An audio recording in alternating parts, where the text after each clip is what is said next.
Sofía Plata, con sus 70 y tantos años, era una figura de resiliencia esculpida por el tiempo. Sus días comenzaban y terminaban en el pequeño jardín de la casa que había heredado de sus padres. Un oasis de color y vida en medio del polvo de un barrio obrero olvidado en la vastedad de México.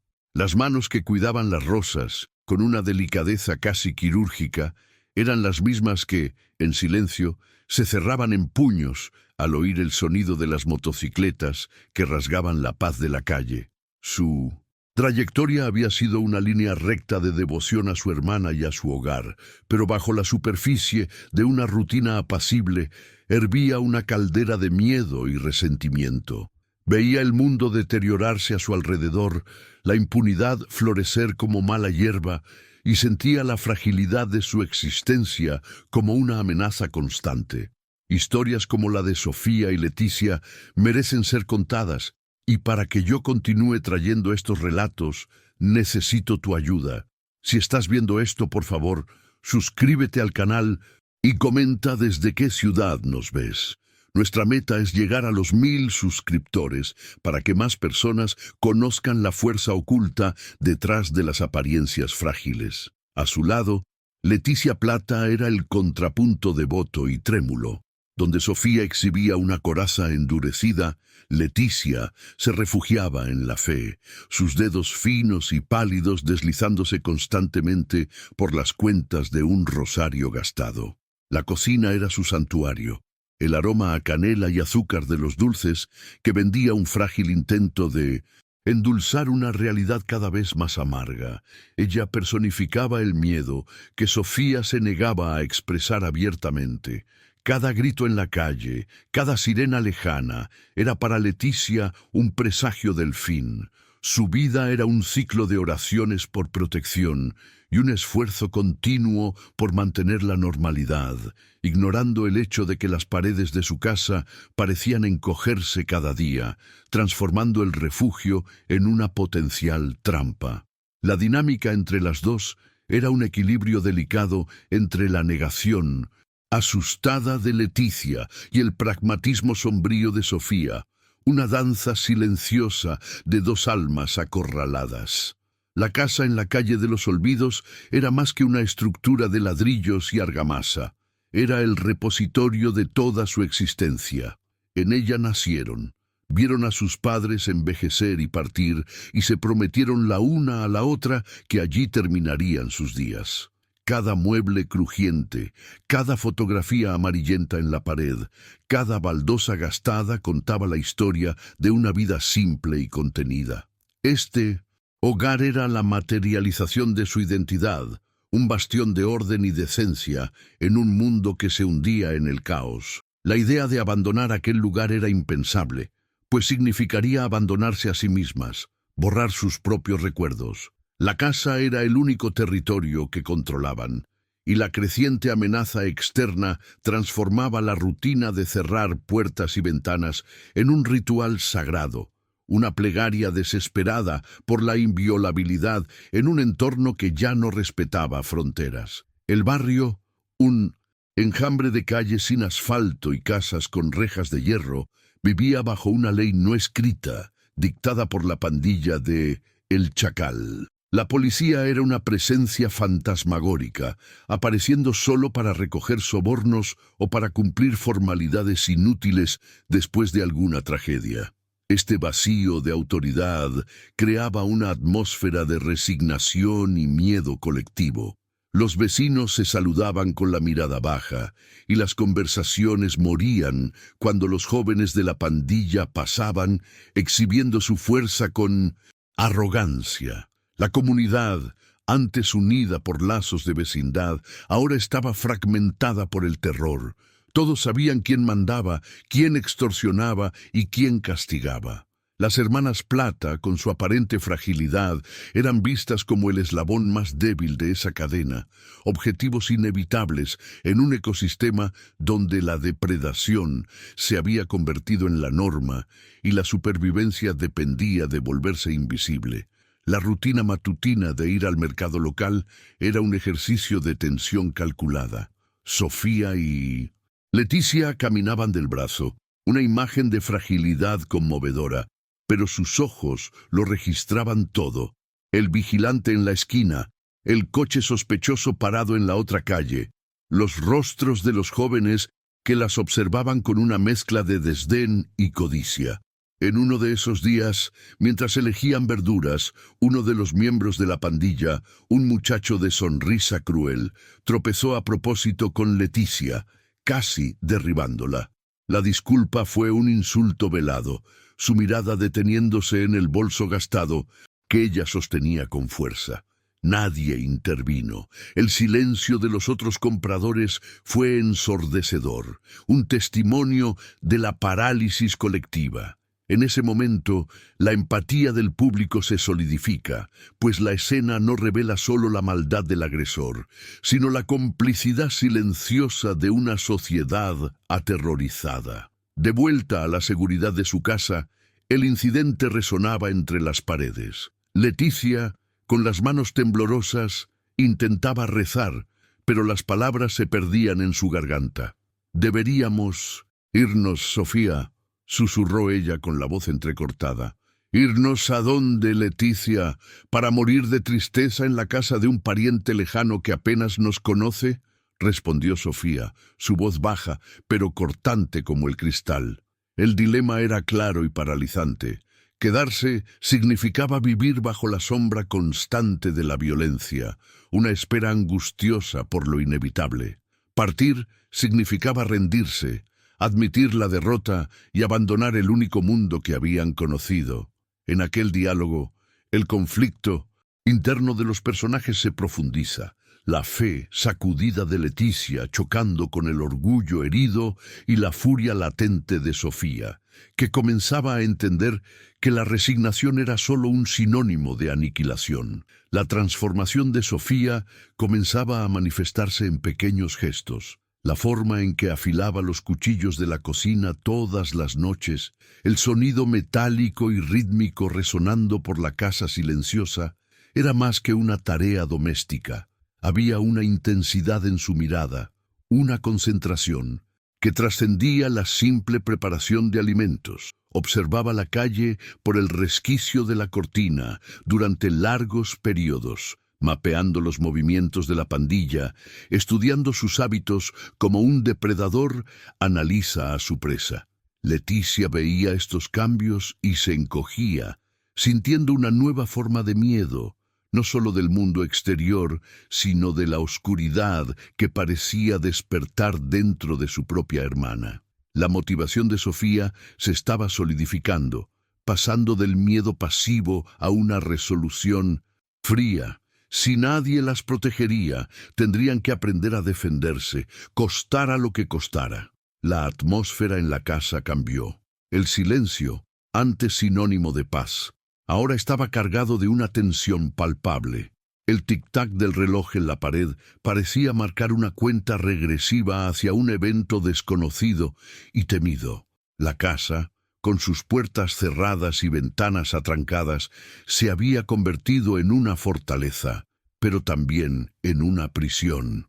La rutina de las hermanas, antes un consuelo, ahora era una preparación silenciosa para la guerra. Continuaban haciendo sus dulces, cuidando el jardín, yendo a misa los domingos, manteniendo una fachada de normalidad para el mundo exterior. Pero por dentro, el engranaje de un cambio irreversible ya estaba en movimiento.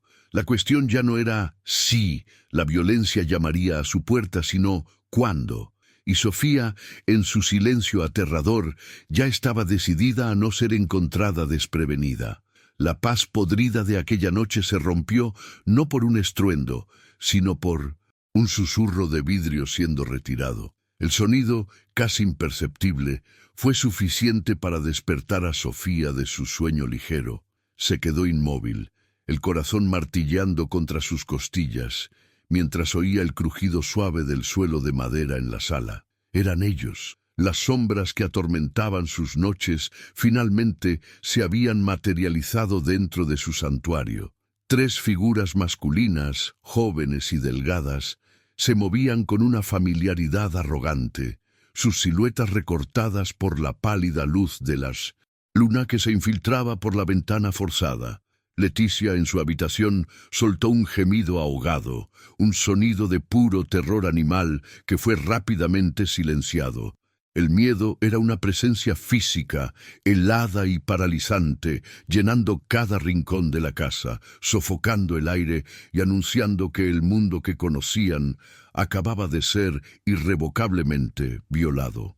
La violencia fue rápida, eficiente y deshumana.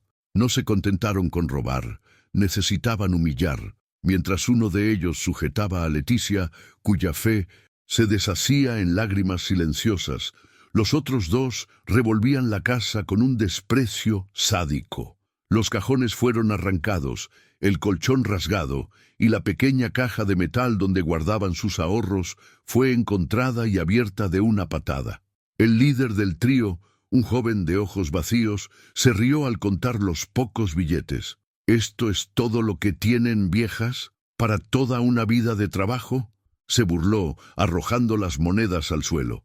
Empujó a Sofía, que cayó pesadamente sobre los cristales rotos de 1200, un portarretratos de sus padres. El dolor físico no fue nada comparado con la agonía de su impotencia, de la burla que resonaba en sus oídos, sellando su fragilidad como una sentencia. Cuando la puerta principal finalmente se cerró, el silencio que se instaló fue más ensordecedor que los gritos y las risas. Durante largos minutos, las dos hermanas permanecieron donde habían sido dejadas. Leticia acurrucada en el suelo de la cocina, temblando incontrolablemente, y Sofía sentada en medio de los escombros de su vida. La mirada de Sofía, sin embargo, no contenía lágrimas. Había una claridad fría y aterradora en sus ojos. Se levantó lentamente, ignorando el corte en su mano, y su primer acto no fue consolar a su hermana, sino observar el entorno con una precisión analítica. Registró cada objeto roto, cada huella sucia en el suelo, cada vestigio de la invasión. La violación no solo había roto sus pertenencias, había roto algo dentro de ella, haciendo añicos el miedo y la resignación. Y en 1900, su lugar, una calma gélida y peligrosa, comenzaba a asentarse. Al día siguiente, la humillación continuó en la comisaría de policía, un lugar que apestaba a cinismo y a café recalentado. El detective Morales, un hombre corpulento de camisa manchada, escuchó su relato con un aburrimiento mal disimulado, interrumpiéndolas con preguntas que eran, en sí mismas, acusaciones. ¿Pero no oyeron nada? ¿No están seguras de quiénes eran? En este barrio todo el mundo se conoce, dijo él, insinuando una complicidad o, en el mejor de los casos, una ingenuidad senil. Al final de la declaración, cerró su libreta con un gesto de fastidio. Agradezcan que están vivas. No hay mucho que hacer. Son solo chicos locales divirtiéndose. Les recomiendo que refuercen las cerraduras, concluyó, descartando su dolor como un inconveniente trivial. Aquel desprecio oficial fue el segundo golpe, más cruel que el primero, pues confirmaba que, para el mundo, ellas no existían. Estaban solas. El camino de regreso a Indoses casa se hizo en un silencio pesado, bajo un sol que parecía burlarse de la oscuridad que sentían. Leticia murmuraba fragmentos de oraciones, resignada a un destino de sufrimiento. Fue entonces cuando Sofía se detuvo abruptamente en medio de la calle polvorienta. Se volvió hacia su hermana y por primera vez Leticia vio la ausencia completa de miedo en sus ojos. En su lugar había una resolución de acero. «Basta de rezar, Leticia. Dios ya no vive en este barrio», dijo Sofía, su voz firme y sin emoción. «Nadie vendrá a salvarnos. Si queremos paz, tendremos que plantarla nosotras mismas sobre los cuerpos de aquellos que nos quitaron la nuestra». Fue en ese instante de abandono total que se tomó la decisión. Si alguna vez te has sentido invisible y desprotegido, si entiendes que hay momentos en que la única respuesta a la crueldad es la fuerza, te pido que te suscribas y apoyes este canal. es para que historias de límites superados, como la de las hermanas Plata, nunca sean olvidadas. En los días que siguieron a la decisión, la casa de las hermanas Plata fue transformada. El desorden físico fue meticulosamente borrado, cada trozo de cristal barrido, cada objeto devuelto a su lugar. Sin embargo, la atmósfera estaba permanentemente alterada. Un silencio gélido, antes lleno de miedo, ahora albergaba una resolución sombría. Sofía se movía con un propósito renovado y aterrador. No hablaba sobre lo que harían, pero sus acciones eran elocuentes. Compró veneno para ratas, alegando una plaga en el sótano, y observaba la calle con la paciencia de un ave de rapiña. Leticia, por su parte, se convirtió en una sombra de su hermana. Sus movimientos vacilantes, sus ojos abiertos de par en par por el pavor. Era una cómplice encadenada por el miedo, incapaz de avanzar, pero demasiado aterrorizada para retroceder. La casa, limpia y ordenada, se había convertido en el cuartel general de una guerra silenciosa que solo ellas sabían que había sido declarada. La oportunidad no tardó en presentarse, como si el propio destino conspirara con su macabro plan. Una semana después de la invasión, el más joven y arrogante de los agresores regresó, solo. Llamó a la puerta con la insolencia de quien se sabe intocable, exigiendo un pago semanal para protegerlas. La sonrisa en su rostro era la misma que atormentaba las pesadillas de Leticia. Él era la personificación de la impunidad que las consumía. Mientras Leticia se retiraba a las sombras de la cocina, Sofía abrió la puerta y, con una calma que helaría la sangre, le ofreció al muchacho una sonrisa frágil y sumisa. Lo invitó a entrar para tomar un vaso de agua fresca, explicando que el dinero estaba guardado y que necesitaba ir a por él. El criminal, ciego por su propia arrogancia, entró sin dudar en la telaraña que acababa de ser tejida.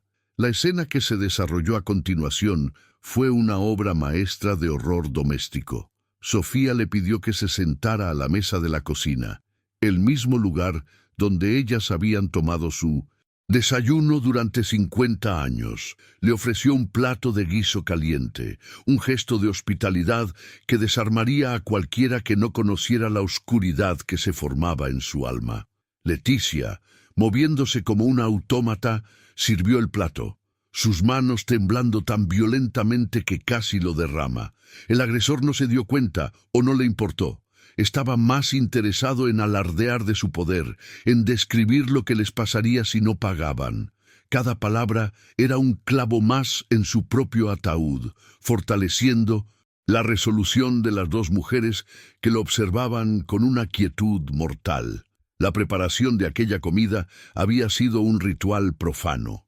Horas antes, Sofía había tomado el frasco con los potentes somníferos de Leticia, recetados para sus noches de insomnio, y había triturado una docena de pastillas hasta convertirlas en un polvo fino y blanco. A ese polvo le mezcló el raticida granulado, una combinación letal disfrazada por el fuerte condimento del guiso. Leticia observó el proceso en un silencio catatónico, el horror paralizando su capacidad de intervenir. La mujer que le había enseñado a rezar ahora le enseñaba a preparar la muerte. El acto fue ejecutado con una precisión desprovista de emoción, como si Sofía solo estuviera siguiendo una receta. La cocina, antes un lugar de confort y aromas dulces, se había convertido en un laboratorio de venenos y la transformación de las hermanas estaba completa, de víctimas a ejecutoras. La espera fue la parte más larga. El muchacho comió con voracidad, quejándose de la calidad de la comida entre bocados, ajeno al veneno que invadía su torrente sanguíneo. Las hermanas se sentaron frente a él, en silencio, observando. Cada masticación, cada sorbo de agua, era un sonido amplificado en la tensión insoportable de la cocina. Los minutos se arrastraron como horas. Entonces aparecieron las primeras señales. Un bostezo, una queja de cansancio, la cabeza comenzando a pesar. Intentó levantarse confundido, pero sus piernas no obedecieron. Sus ojos se abrieron de par en par en un destello de comprensión tardía, pero ya era demasiado tarde. Se desplomó hacia un lado, su cuerpo golpeando el suelo con un golpe sordo y definitivo. El silencio que siguió fue roto solo por el sonido de un sollozo reprimido de Leticia. La realidad de lo que habían hecho cayó sobre ellas con el peso de una lápida. El cuerpo en el suelo de la cocina era una frontera que habían cruzado sin posibilidad de retorno. Leticia se derrumbó en un llanto convulso, una mezcla de terror, culpa y un alivio enfermizo. Sofía, sin embargo, permaneció de pie, su rostro una máscara de agotamiento y determinación. Se acercó al cuerpo, no con miedo, sino con una curiosidad fría, comprobando el pulso para asegurarse. «Se acabó», dijo ella con la voz ronca. «El primero, el resto vendrá». En ese momento, el abismo entre las dos hermanas se hizo claro. Leticia veía un pecado mortal, una condena eterna. Sofía veía el primer paso para reconquistar su paz, un acto de justicia sucia, pero necesaria, en un mundo que solo entendía el lenguaje de la fuerza bruta.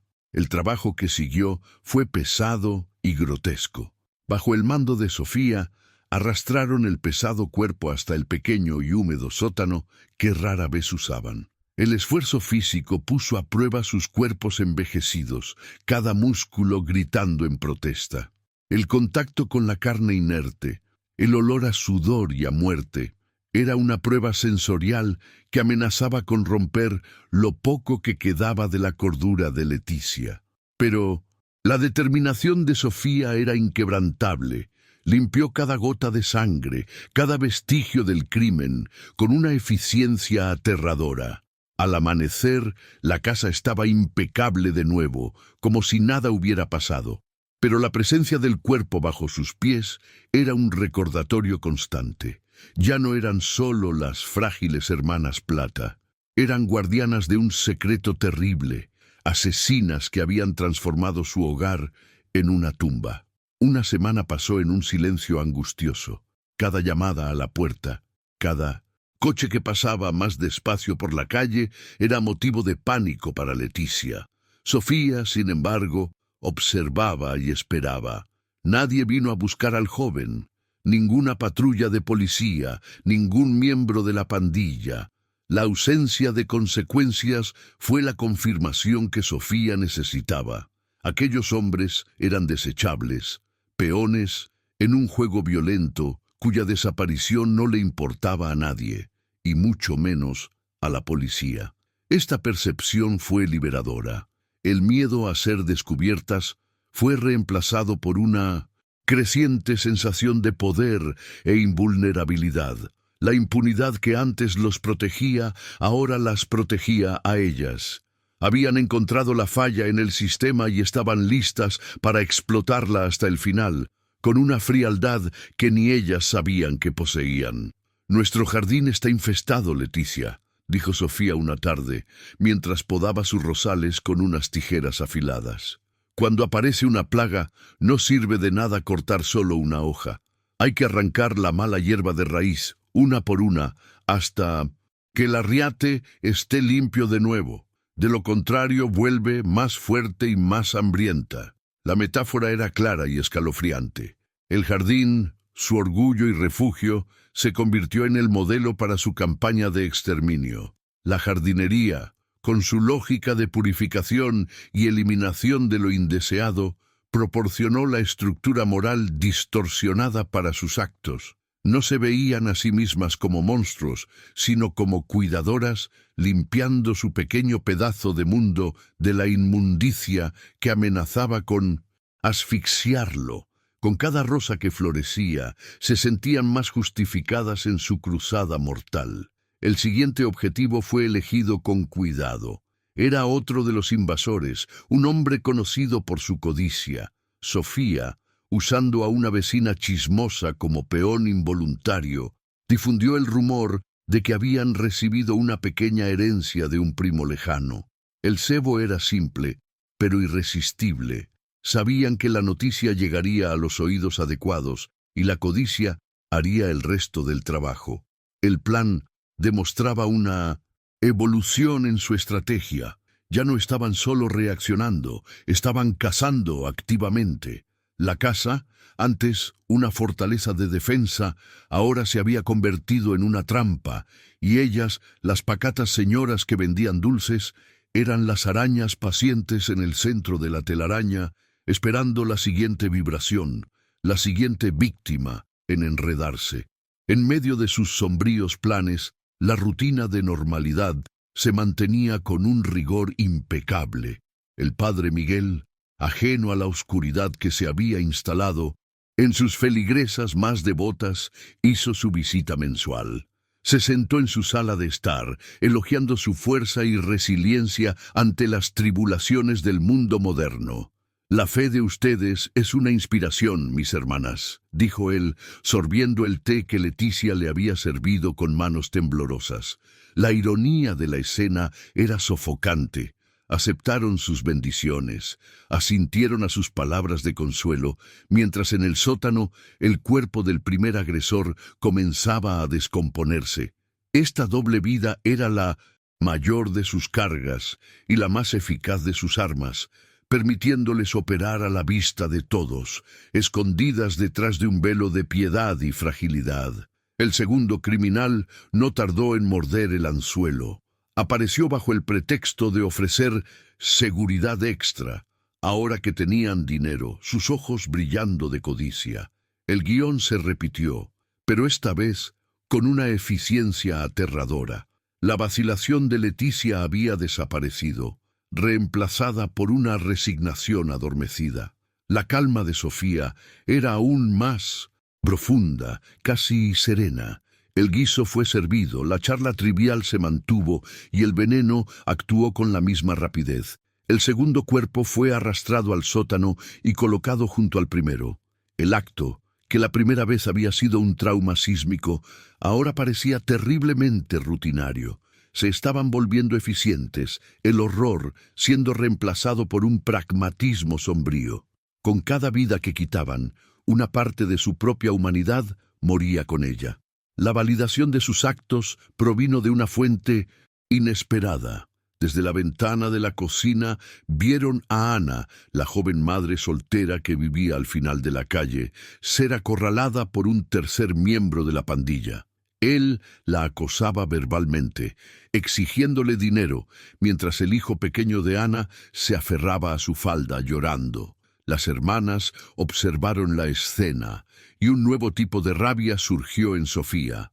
Ya no se trataba solo de su propia seguridad, se trataba de la impotencia de todos los inocentes del barrio. El hombre que atormentaba a Ana era uno de los que invadieron su casa. En ese momento, se convirtió en el siguiente de la lista. Su misión se expandió, de venganza personal a una forma distorsionada de justicia comunitaria. Serían los ángeles exterminadores que nadie pidió, pero que, a su juicio, todos necesitaban. Mientras observaba al agresor de Ana finalmente alejarse, Sofía sintió una claridad que nunca había experimentado. La paz no era un regalo, era una conquista, y el precio era más alto de lo que había imaginado. El camino que eligieron era solitario y sin retorno, un descenso al infierno en busca de un paraíso particular. Sé que muchos que están viendo pueden juzgar, pero ¿cuántos han estado al límite, abandonados por todos? Si entiendes la oscuridad que puede llevar a personas buenas a actos terribles, y si crees que sus historias necesitan ser escuchadas, entonces únete a nuestra comunidad. Tu suscripción es lo que me permite continuar explorando estas verdades incómodas, mostrando que la línea entre víctima y villano es, a veces, peligrosamente delgada. El tercer objetivo fue atraído con un nuevo cebo, la promesa de información sobre la desaparición de sus compinches.